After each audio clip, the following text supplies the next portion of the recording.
جو گرانٹس ہیں، گرانٹس کا ابھی ساری کمپوزیشن آپ کو بتائی گئی ہے کہ اس کی ذرا کمپوزیشن تو دیکھ لیں نا، کہ اسی میں یہ BISP کا بھی آتا ہے جو 17% سے انکریز ہوئی ہے، اور کچھ اور اس میں جو ہے آزاد جموں کشمیر، اس میں گلگت بلتستان، اس میں خیبر پختونخوا کے جو ضم شدہ علاقے ہیں، وہ سب چیزیں اس گرانٹ میں انکلوڈڈ ہیں.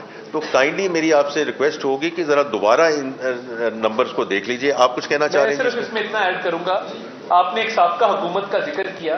اس سابقہ حکومت جب وہ گئی اور ہماری حکومت آئی تو اس وقت -0.2 GDP گروتھ تھی. وہ ریکارڈ کی درستگی کر لیں، -0.2 اس حکومت کی گروتھ تھی، جو اب 3.7 اور 4 پہ جا رہی ہے. آگے بتائیے جی. چھوٹے چھوٹے 2 سوالات سر. رانا عمیر، روز ٹی وی اور طاہر امین.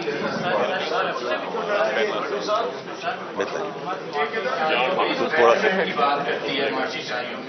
اگر سر جو مڈل طبقہ ہے اس کی لائف سٹائل میں تھوڑا سا بھی چینج نہیں آتا، کاروبار اور قوت خرید میں دوسری نہیں آتی، تو سر اس ترقی کو کیا دوسرا دیں گے؟ اور دوسرا سر، جب اجرت 37,000 رکھی گئی تھی تو کسی کو 22,000 دیے گئے، کسی کو 25,000 اور کسی کو 27,000. اب سر 41,700 پہ کیا کرائیٹیریا ہو؟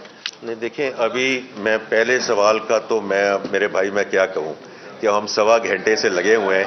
اگر آپ وہ ماننے کے لیے تیار نہیں ہیں، وہ آپ کا پریروگیٹو ہے.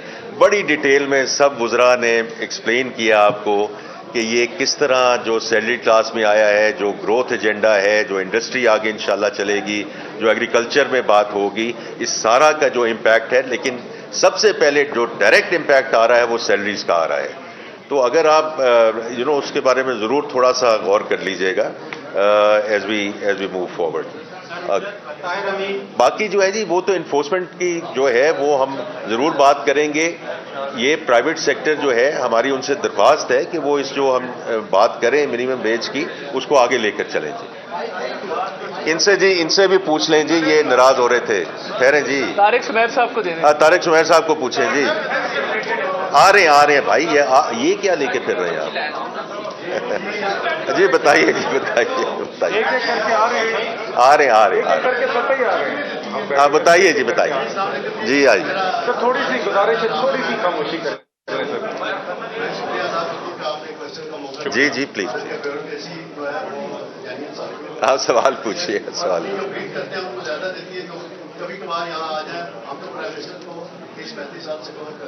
نہیں، آپ کی تشریف آوری کا شکریہ جی. اس کے علاوہ میرا کوشچن یہ عوامی مسئلہ ہے کہ لیوی ٹیکس کو مسلم لیگ نون نے 2009 میں جب پیپلز پارٹی نے عائد کیا تو مجھے یاد ہے چودھری نثار علی خان اپوزیشن لیڈر تھے، انہوں نے اسے درجہ ڈال دیا. ٹھیک.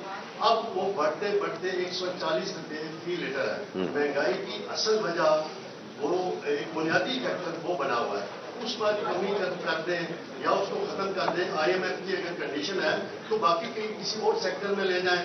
آپ نے سپر ٹیکس کم کر دیا جس سے عام آدمی افیکٹ ہو رہا ہے، میرے جیسا آپ جیسا ہو رہا ہے. اگر آپ نے لیوی ٹیکس لگانا ہے تو مرسیڈیز کی گاڑی پہ لگا دیں، لینڈ کروزر پہ لگا دیں، موٹر سائیکل پہ، کوئی تعداد CC گاڑی پہ ختم کر دیں. آپ فکر نہ کریں، ہم نے اس پہ لگایا ہے. کل میں نے خاص طور پہ بجٹ کی تقریر میں میں نے یہ کہا ہے، میں نے کہا ہے اس کے بارے میں. اور دوسرا یہ ہے کہ دیکھیں، آپ کی بات کو آگے لے جاتے ہوئے ہم نے اسی لیے ٹارگیٹڈ سبسڈیز پہ اس پہ لے کر گئے ہیں کہ جو خاص طور پہ افیکٹڈ طبقہ ہے اس میں ہم صوبوں کی بھی ہم بہت شکر گزار ہیں کہ جو موٹر سائیکلز ہیں، جو پبلک ٹرانسپورٹ کے لیے جہاں پیٹرول یا ڈیزل استعمال ہوتا ہے تو وہ ٹارگیٹڈ سبسڈی اس وقت جاری ہے تاکہ وہاں کم سے کم بوجھ پڑ سکے. تو باقی آپ بس ہمارے ساتھ دعا گو رہیں کہ یہ کانفلکٹ ختم ہو.